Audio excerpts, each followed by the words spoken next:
frankly, I think we're way ahead of ourselves, if you want to know the truth. We've done too good a job, because every time we go out with 25 million tests, you're going to find more people. So then they say, we have more cases in the United States. The reason we have more cases, because we do more testing than any other country by far.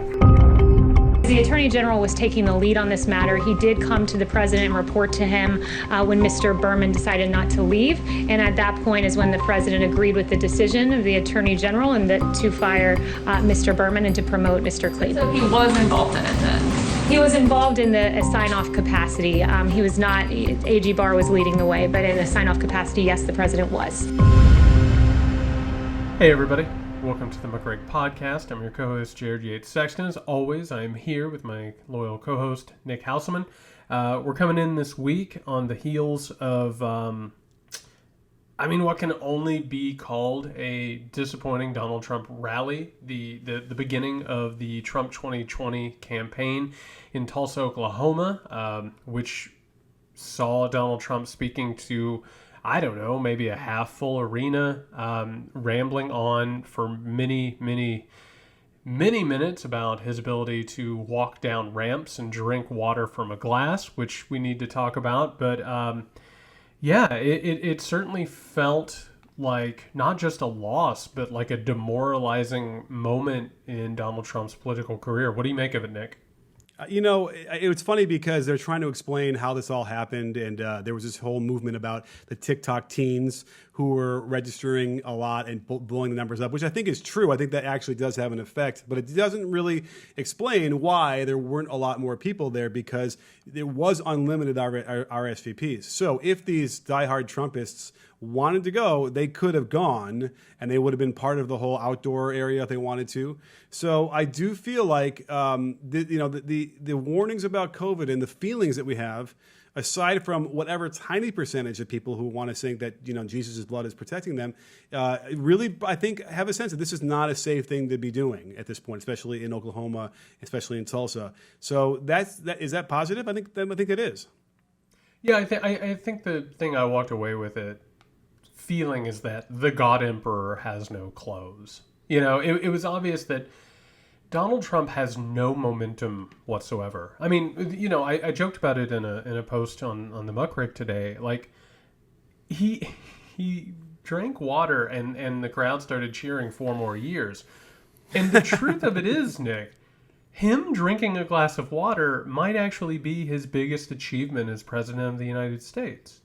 There's nothing else that he's done. There's nothing else he's achieved outside of this criminal, tax cut that was stealing money from the people.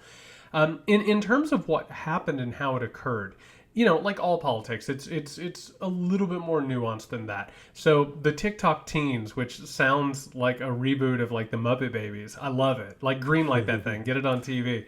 But the thing with like these social media young people like coming out and reserving tickets, and these K-pop fans, they didn't necessarily keep people from coming to the rally. That was because even Donald Trump supporters understand that coronavirus can kill them, right?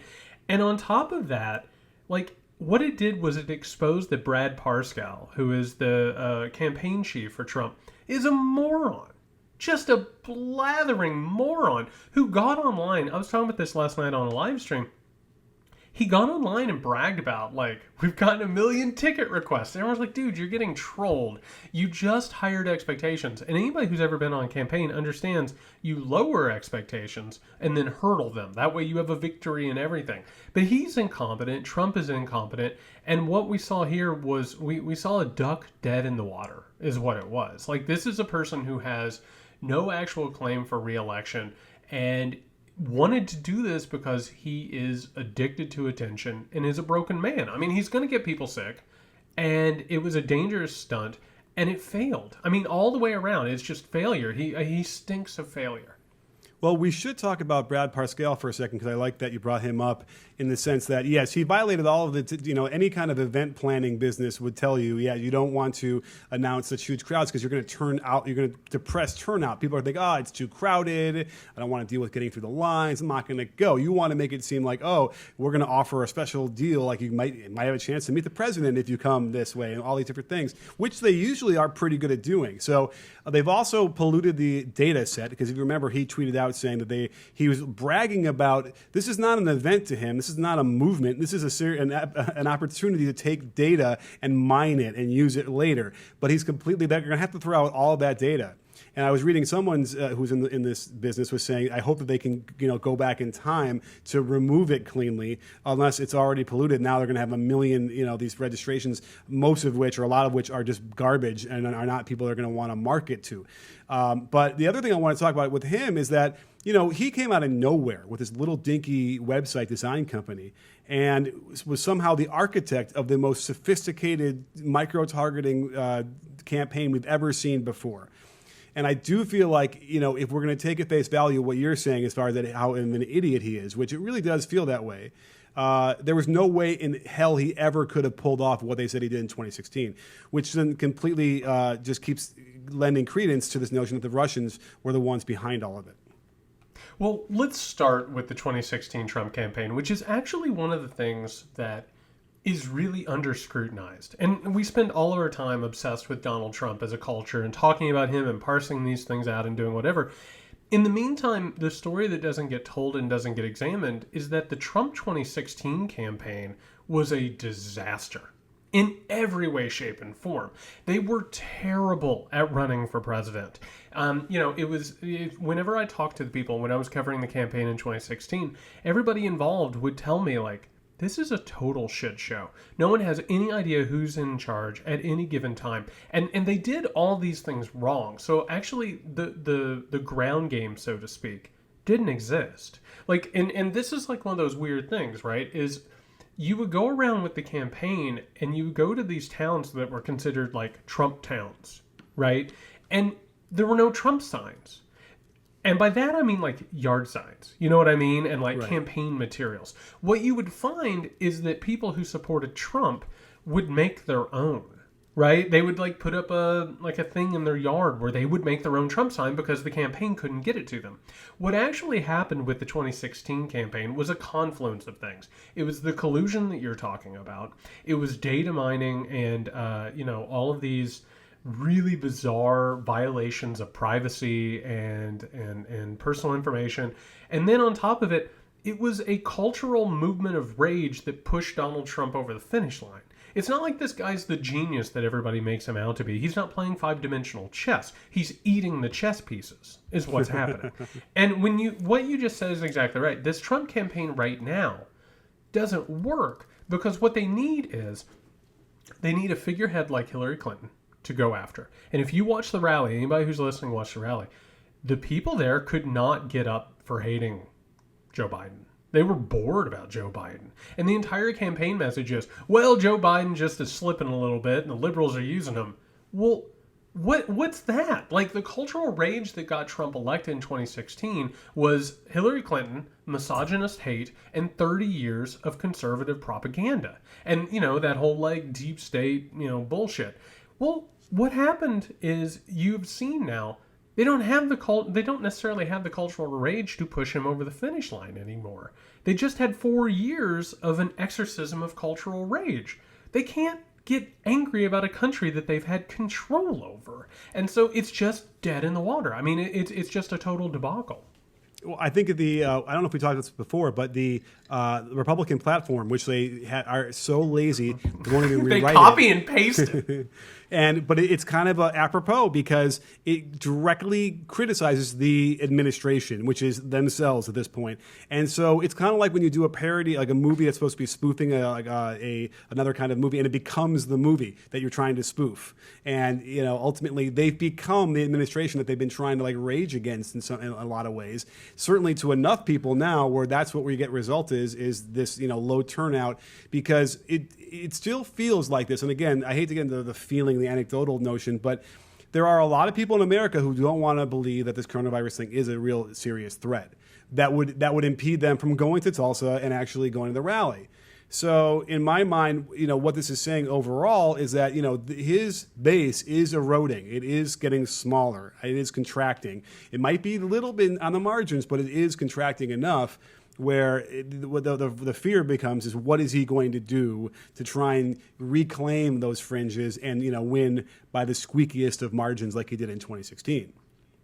We've talked about it on this podcast a lot. Fascism is a response to the perceived loss of power, right? It's a person or a group that holds power that feels like they are losing power. This all has to do with the perception that white people are losing power and that, like there's an ascending class and demographics are changing, which they are. I mean, the perception bears out. And in this case, what you have is you have an authoritarian who's president who, I said this last night too, I don't think that he is so afraid of actually losing an election. He's worried about being publicly shamed and possibly facing prosecution. I think those are actually the two motivating factors that he has. He doesn't want to be perceived as a loser and he doesn't want to go to jail. Well, those two things are enough to make him desperate. And if you listen, and there was a weird thing that happened too in the rally. I went to a lot of Trump rallies and watched a lot of Trump rallies in 2016. He never, ever acknowledged the possibility that he might lose. The only time that he ever brought it up is he would talk about the election being rigged, right, or stolen. On Saturday, he said a lot about, Americans might do something stupid at the ballot box in November, which is like a weird beginning of the thought, right? Mm-hmm. Well, what's he going to do? What he started doing last night is talking about animals and thugs and the people in the streets who are going to take things over. He mentioned the Second Amendment multiple times. So this is not the conversation we're having is not saying that Donald Trump is cooked and everything's done and go ahead and, buy your champagne and get ready for a victory party. This is more about where we are right now in late June, the fact that this campaign is failing, and the more desperate they get, I think the more dangerous they get. I think that's borne out throughout his presidency, and I unfortunately, I think that's what we're going to see bear out here. Sure, but the only problem that this administration has is that they're so dumb and inept that they can't pull off this stuff properly. Case in point, what happened with Berman at the SDNY on Friday, which did not have to happen at all in any way, shape, or form of the sequence that they allowed it to do it. And you'd like to think that Barr, which we could go into even a historical attack on Barr and why he should be impeached and just throw him in prison while we're at it, but I would have thought that William Barr would have been a lot better at this than he's being. And he's made a series of mistakes for the last couple of weeks. And luckily, I guess, for the people on the other side, because of their ineptitude and their it's just stupid. It's going to be it won't be a very easy way for them to detonate whatever next bunch of corruption they want to be able to pull off, or sway the audience the way they want them to, because they really aren't great at this.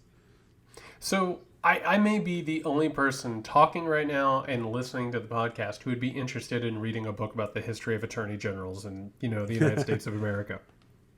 This chapter would be just insane, right? I mean, Bill Barr is operating as Attorney General as someone who is destroying the rule of law for everyone and turning it into a weapon against a few. And what people need to understand, and I don't think that they necessarily do, because our myths about authoritarianism are all screwed up. Our myths about authoritarianism tell us that authoritarians are strong men who get things done, right? They get results, but the way that they get them are kind of ugly, right? We do that because we've had a lot of dictators on our payroll, The real truth is that cults of authoritarianism are inherently inept, right? The reason they're authoritarians is because they can't get things done unless they break rules and intimidate people and kill and suppress.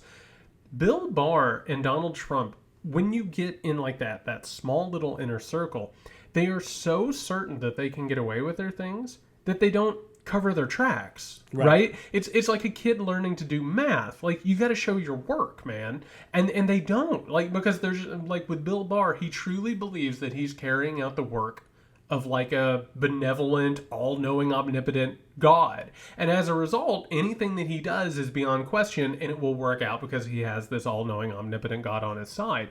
And then what happens is you have this person who just stands up and says, no, that's a lie. And all of a sudden the entire world is like, what in the hell is going on here? What is happening at the Department of Justice? What's happening at the White House? And then they do a thing. And again, I want to highlight, this is what an authoritarian society does. Donald Trump immediately says, I had nothing to do with this. I don't know, that's Bill Barr's thing. Bill Barr's like, it's Donald Trump. He said this. And then immediately Donald Trump fired the guy. And what happens is, in an authoritarian society, it's never anybody's fault, Nick. It's just something that happened.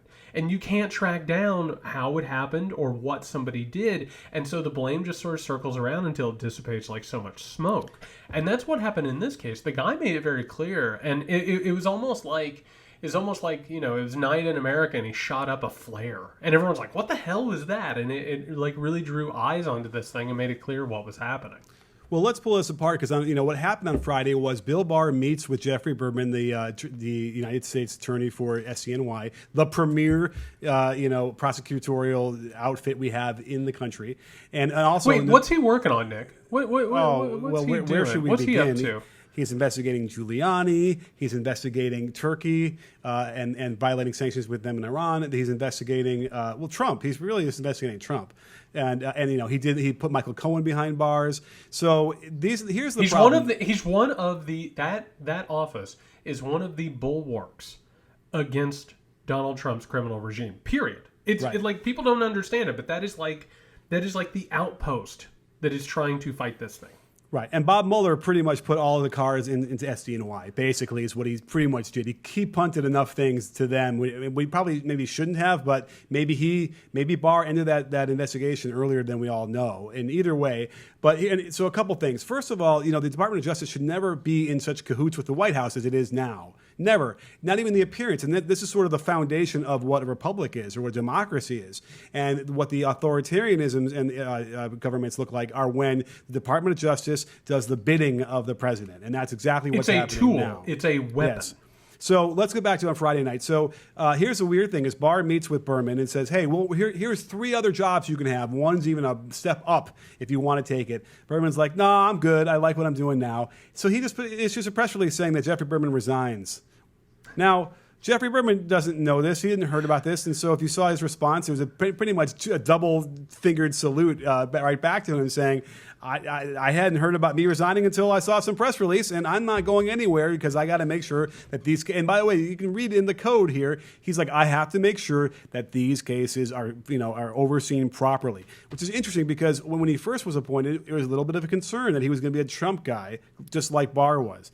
And I think it's probably a 2-lane highway. If you get hired by this administration, you might end up falling into it like Barr does, or you might end up finding some sort of patriotism and notion of what ethics are, and that's what Berman did. Or Donald Trump is bored one day and feeling bad about himself, and he throws you under the bus and laughs at your bones being broken. I mean, sure. This is what happens. I mean, like when you get in cahoots, when you are cahooted with these people, bad things happen. Sure. And you get hip pocketed. He saves these for when he needs them to change the narration for something else.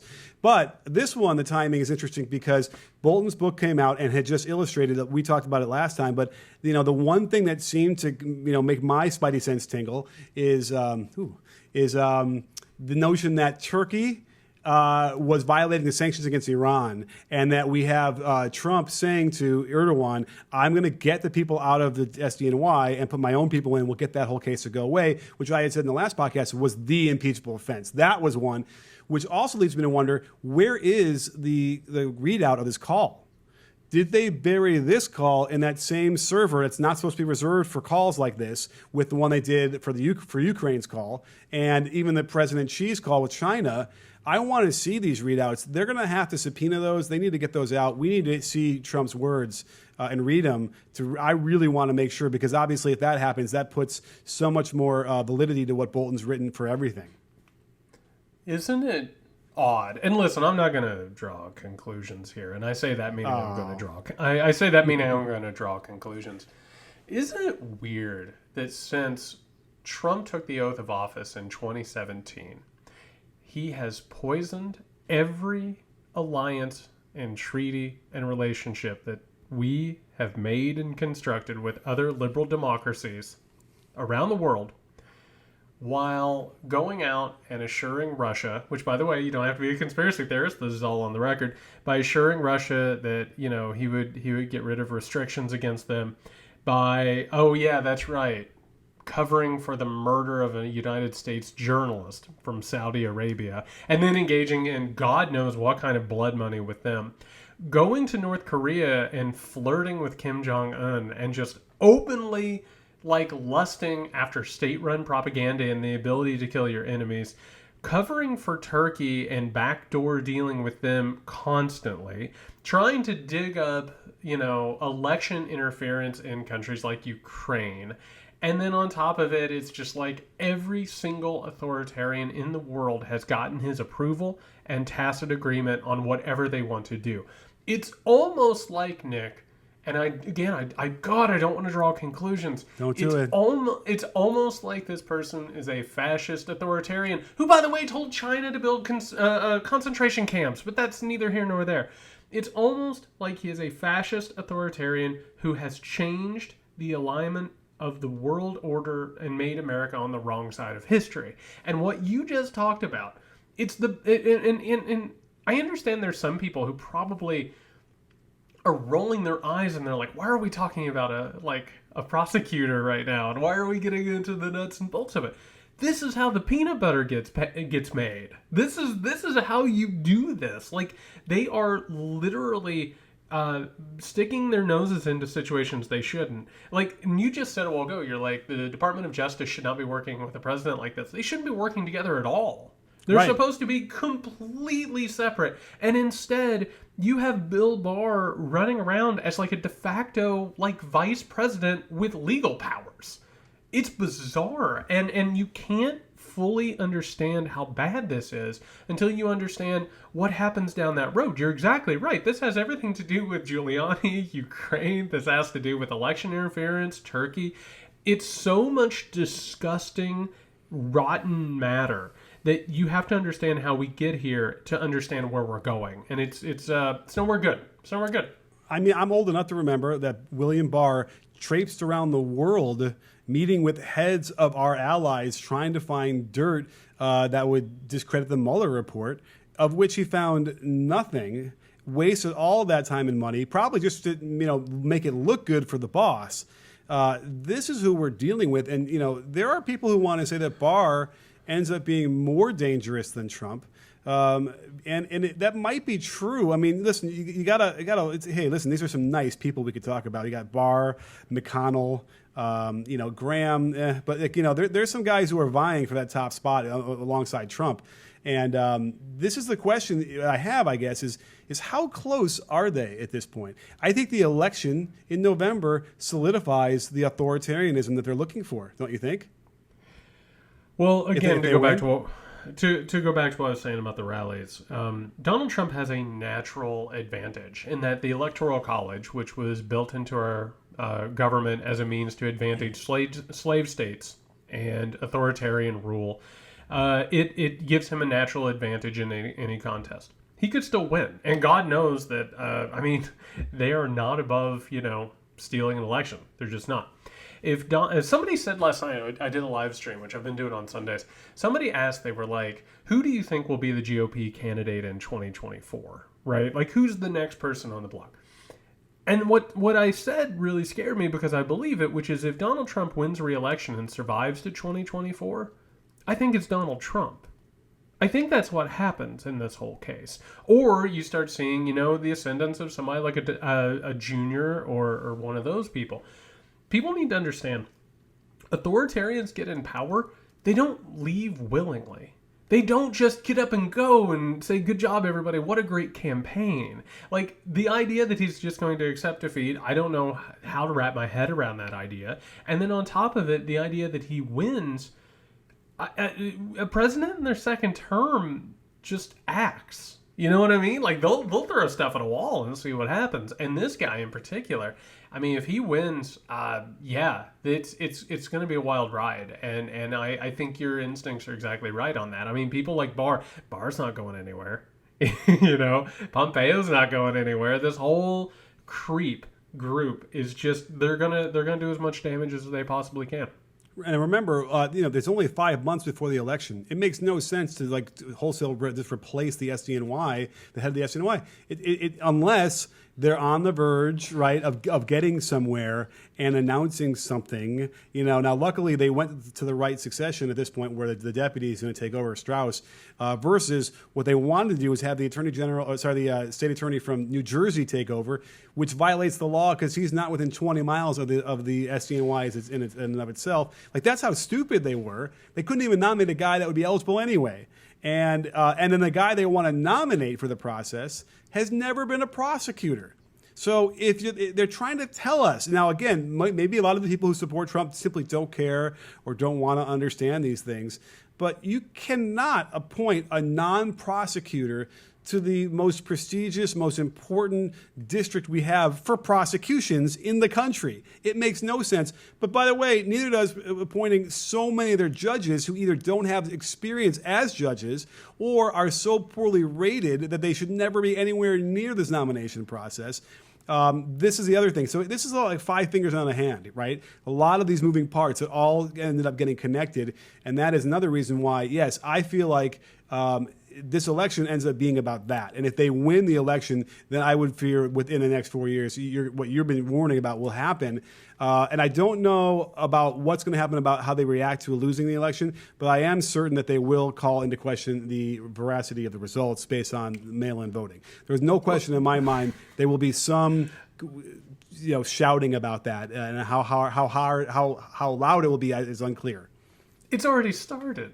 Right. I mean, today, which is, that's the other thing, is like, you ever see movies with like, there's like a mad king or a mad emperor, or like somebody who's like starting to lose it. And like, there's like these moments where like they just say something and everybody in the room just sort of looks at each other and then it like goes on a beat. I'm really enjoying the part of Trump where he just randomly hits, his caps lock and just says presidential harassment out of nowhere or truth.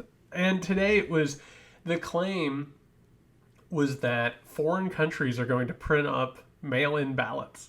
Like where the hell did that come from? What does that have to do with anything? And one of the things I'm trying to get to here is what you just said. You just spoke a lot of sense. You just spoke a lot of logic about how people should operate and how government should operate. You're bringing logic into a completely illogical situation. I mean, they have no interest in putting people who are qualified in any of these things. There's a reason why every member of the cabinet, it's like the bizarro Superman of the cabinet. It's like, oh, wait, you hate the EPA? You are now in charge. Congratulations. Destroy it. These people are not about actual functional government. And I will say, and you just said, why would they do it and when did they choose to do it? I don't know. Like, maybe they have a case that's pending. I'm not one of those people who's like, oh, they're sealed indictments that are going to come out, a real QAnon moment. I think it also has to do with the fact that the Trump administration has a smokescreen right now. They could possibly do it right before the rally. They also, the things that they've been doing during the pandemic, expecting no one to pay attention to, like they've been operating behind the scenes constantly to just they stole, God, what was it, $500 billion? Is that what it ended up being? $500 billion in terms of aid and stuff that they won't even talk about where it went. And right. And just move that around. They won't go on the record and say what that's about. They eliminate people, they fire people. They're constantly pushing this stuff in the dark. So yeah, I don't know why they did it and when they did it, why they did it, when they did it. But all I know is it's about consolidating power and eliminating the possibility of consequence. That's the only thing you can know for sure. Right, and they're packaging in this weird like '80s terrible like RoboCop kind of a movie, where he's this comedian, and how can this comedian guy be such a nefarious figure in the top of our government? Yeah. And it's like, listen, if he wants to be a comedian, like he should just do that. Let him just get him out of there. Let him. By the way, if he loses and he's not arrested the next day, which he should be, I guarantee he'll probably still have rallies. He'll probably still go on tour and do these things because he loves it so much. And he's not even. That's the problem. He's not even a good comedian. He's not even good. I mean, he makes Buddy Hackett. You know what? Maybe Buddy Hackett deserves a lot of respect, but he makes those kind of Borscht Belt guys look like the highbrow comedians that we've had in the past. I can't say Woody Allen, but those kind of guys, right? We can't. He's persona non grata. Nonetheless, actually, Woody Allen and him, there's probably some simpatico there. So nonetheless. So that's the problem we have. But, in the midst of all this, we do get the id. We do get like the direct line into the brain and some of the truth that will come out. And we got some of this in a bit that he thought he was doing that was funny. He tells us that he wanted to slow down testing so that the numbers would not go up and then somehow in a weird way make him look bad. Yeah, so the first thing about what you just said is exactly right. And it occurred to me, and it hadn't occurred to me until Saturday watching this. First of all, watching Trump, you have to realize he's a really pitiful man. Just like the saddest, most broken man. And it occurred to me when he was doing his whole water thing and the ramp thing, which he talked about for 30 minutes, it was obvious that it's the kind of story that like you or me or our listeners would tell among friends. Or tell among family, right? Something where people are trading anecdotes and stories.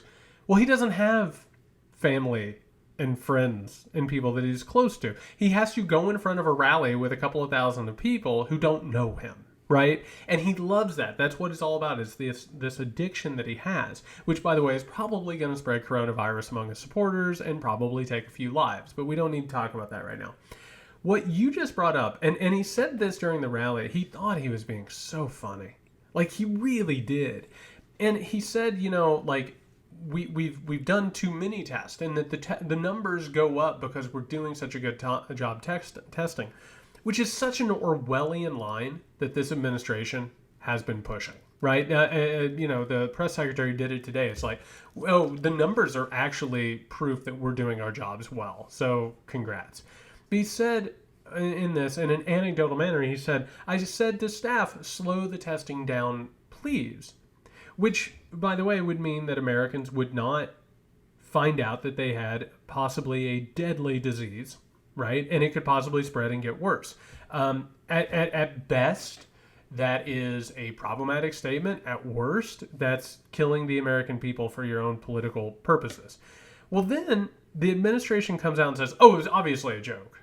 Because it was hilarious, Nick. It was so funny. Like, everybody, fell over gripping their sides laughing at how funny coronavirus is. 122,000 people dead that we know of. And then he did an interview today where, like, this is part of the inadequacy that we were talking about. He talks to Scripps, and Scripps is like, did you order that? Like, your administration says you didn't. And he said, if we did slow it down, we wouldn't show nearly as many cases. Which is what he says. He can't even get on the party line, which is one of the reasons the 2016 campaign was such a disaster. So, did he order less testing and damn people to lonely, agonizing deaths?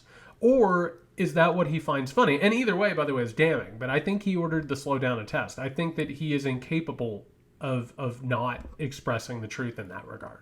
Well, there's a concept here about wanting to limit the number of sick and dead. Right? That would reflect poorly on him. That concept has been around for a long time. In fact, we know this because he told that to us when he was in Atlanta in the CDC. And he said, I do not want that ship to land because the numbers will suddenly go up, and then in the parentheses, and I will look bad, or whatever he thinks that's going to make him look like. So we know that this is already his MO from the beginning. So there is no doubt in my mind that you filter in that with this information, like in the February moments when they weren't doing any testing, they weren't doing anything. He was praising China because he wanted this deal with them, and he was also begging them to help him get elected. So imagine that. Imagine you're trying to do a deal with a country, you're trying to play hardball, but then you're also begging them to buy more of your products so that you can then win the election.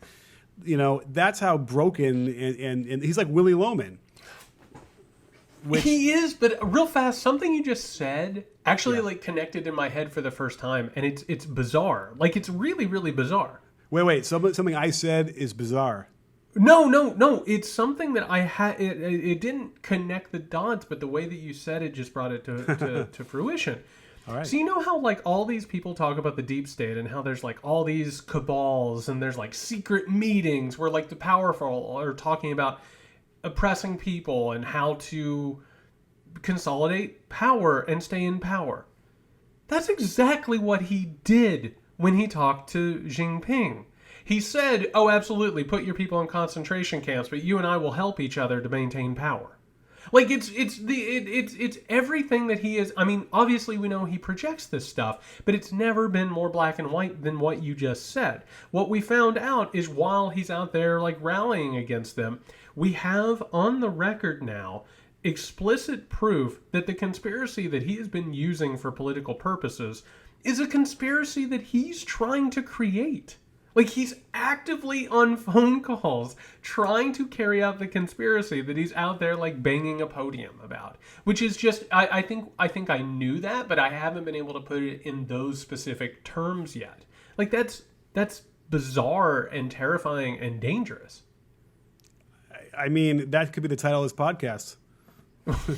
Bizarre, terrifying, and dangerous. That is everything in a nutshell. I mean, here's the thing about that I just want to talk about, because what it says to me, and it actually connects to, remember when I listened to only Breitbart and Fox News and OANN for 3 days? Our new audience, because our audience is growing. If you have not heard the episode where Nick, how many days was it? Over 3.5 days. So. You spent 3.5 days listening to nothing but far right media. That is an episode you should go and listen to. It's incredibly relevant. Again, tip of the hat. Hey, very thanks. Well, what I gleaned from that was that there was no acceptance that there was any possibility of asymptomatic transmission. And when you hear Trump mocking all these extra tests, because he's like, oh, the young people who are not affected. That's what he says. Young people are not affected. And he doesn't recognize the notion of when you might have it, you might be spreading it for days without having any symptoms at all, which is obviously why we need to test. Probably the most important reason. Yep. And that is the big disconnect that they've been the most successful in dealing with this, is they've convinced Republicans, and I would almost say capital R Republicans, or however many there are that really fall in line to this, because even the ones who don't like Trump necessarily are believing that there simply is, if you don't have a fever and you're bleeding out of your eyeballs, you're not going to give this virus to anybody. And once you accept that, it's really easy to follow along with everything else they're doing and how they're treating the virus and why they might think he's doing a good job. Yeah, and the way that he presents it, because that has been the company line, right? And if you actually listen to what Trump says, he says, we shouldn't be testing because it makes me and America look bad. And every time he says it makes America look bad, it's about himself and maintaining power. So that's exactly why he says we shouldn't be testing. And meanwhile, he keeps saying that, like, young people aren't affected. Well, first of all, like, the average age of death lately has been going down. Like it's getting to young people. Second of all, if you actually read reports and you go beyond whatever surface level understanding Trump has, and it's obvious that he hasn't done any research on this and he hasn't done any reading on it, it wrecks people. I don't know if people saw it, but like there was a double lung transplant. I believe it was last week or the week before, and it was made necessary because if you get this and you have a bad enough case of it, it doesn't matter how old you are or what shape you're in.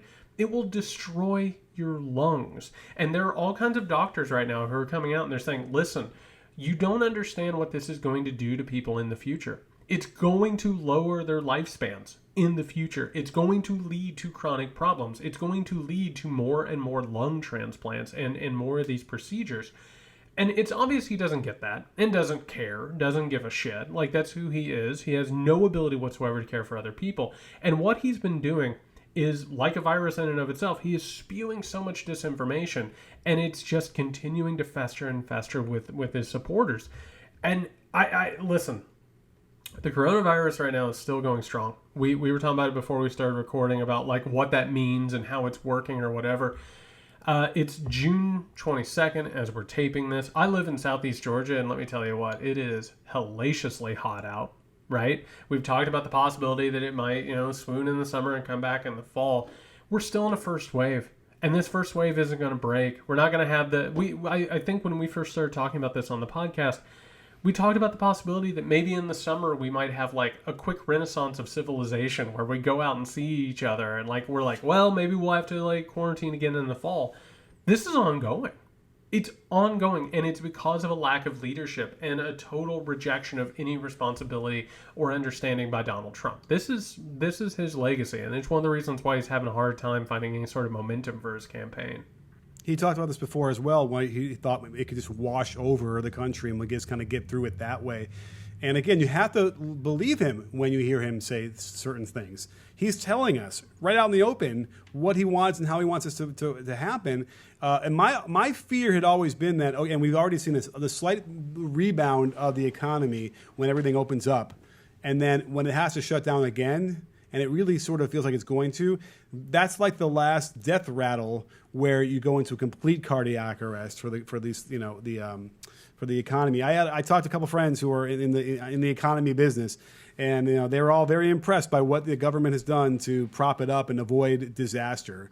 And that all well may be true. I suppose we've avoided the absolute capital D disaster, but I can't help but shake the feeling doesn't shake that we are on the precipice, and it hasn't gone the other way. It's simply sort of flatlined for right now, and there's only one direction this can go once the rest of those stores that were hopefully opening up or started to open up have to close one more time, and then we have more deaths. The only solace I can take, I don't know, I guess if you had seen it or not, there was some reporting over the weekend that they're getting better at treating this virus to the sense that people aren't going to die as much. The deaths seem to be lowering to some degree. Now you can argue that's because it's more testing and there's more younger people who are getting it, and the younger people don't die as often anyway. But there seems to be some notion of using steroids to treat this better. I mean, listen, that makes sense. Our medical community is smart enough that after several months of just complete and utter ineptitude, which is sort of what it was, they'll figure something out. So it looks like there's that.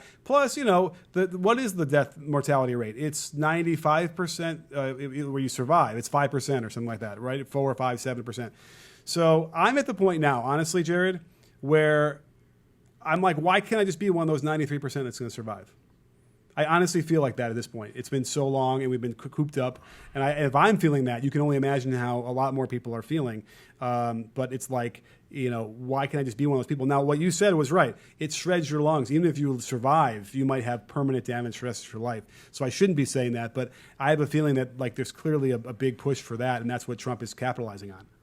And I want to throw this out there. One of the things that we're doing, and this is why the pandemic has worked the way that it has and why it's been such a tragedy.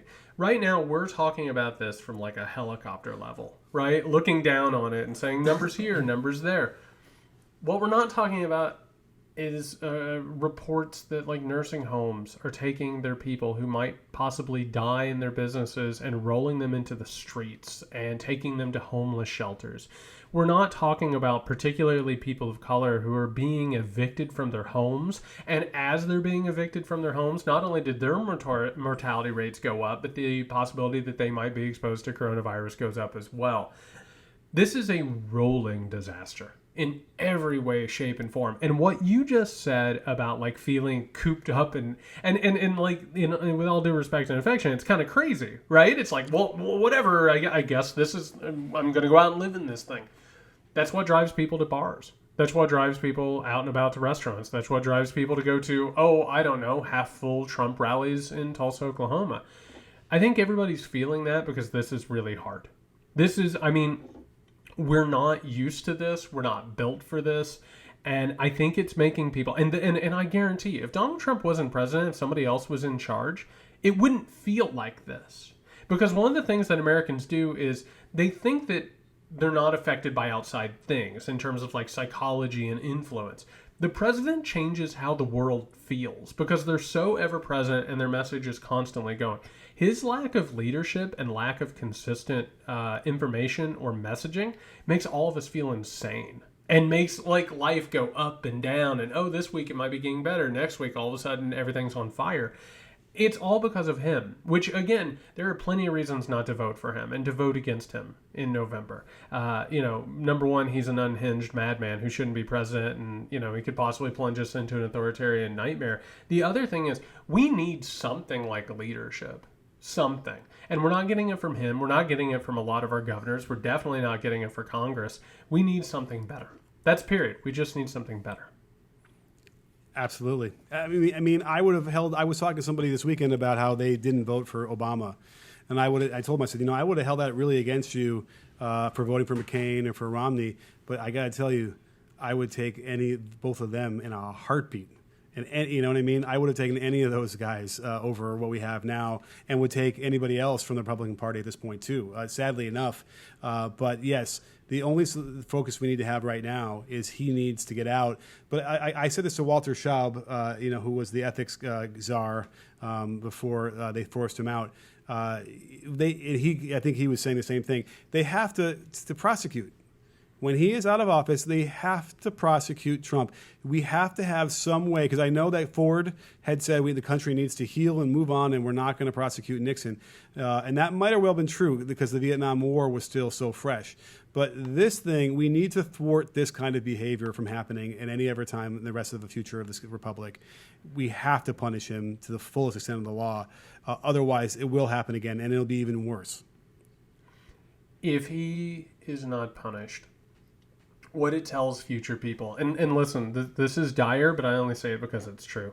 There are plenty of people who are studying how Trump is operated to understand how they can carry out their own business, right? If Trump is not prosecuted and if Trump is not held responsible, what it tells all future politicians is that you can turn government into a clearinghouse of corruption, which is what Trump has done. And if that isn't enough, and what you just said about Donald Trump is exactly right. He's the worst possible president that you can have. If you went into a lab and tried to create the worst possible president, you couldn't get to this, right? Because, and that's the thing, I think that people actually make the mistake. They think that you would need to find somebody with intelligence, but have the ability to manipulate and be shrewd. What actually makes him so dangerous is the fact that he doesn't have that intelligence or that inquisitive nature, right? He's a madman, right? Who has no interest, and again, going back to coronavirus, he has no interest in understanding things with any sort of nuance or any sort of information to them.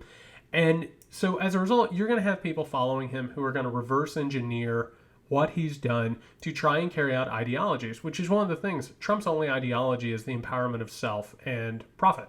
That's it. He doesn't care about anything else. He doesn't think about anything else.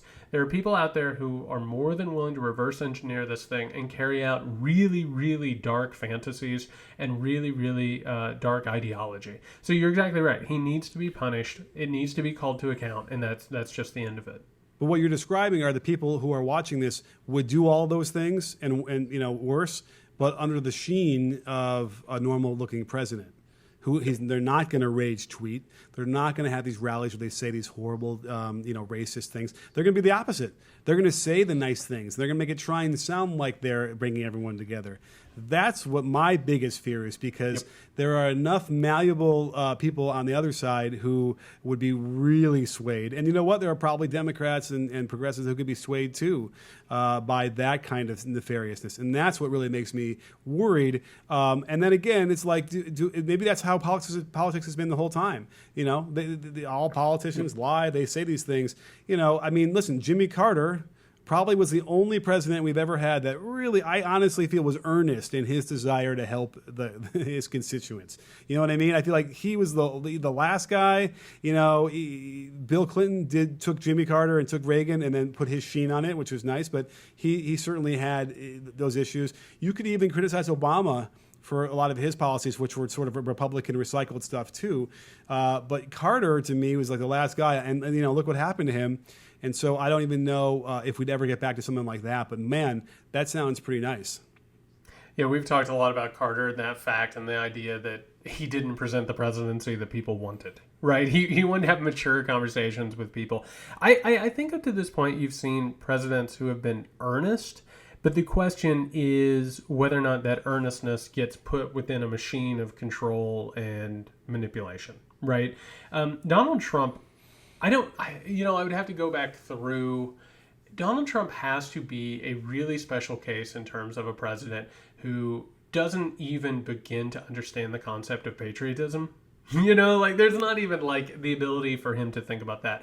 Even going back through, I'll sit here and I'll argue for a couple hours and lose every one of our podcast listeners talking about how George W. Bush was a war criminal and a dangerous entity. But I think when he laid his head down at night, he thought that he was being patriotic and good for America or whatever. I think that that's been a through line. This is a person who has always viewed America, and this is one of the reasons he hasn't been able to do anything and hasn't been able to help us.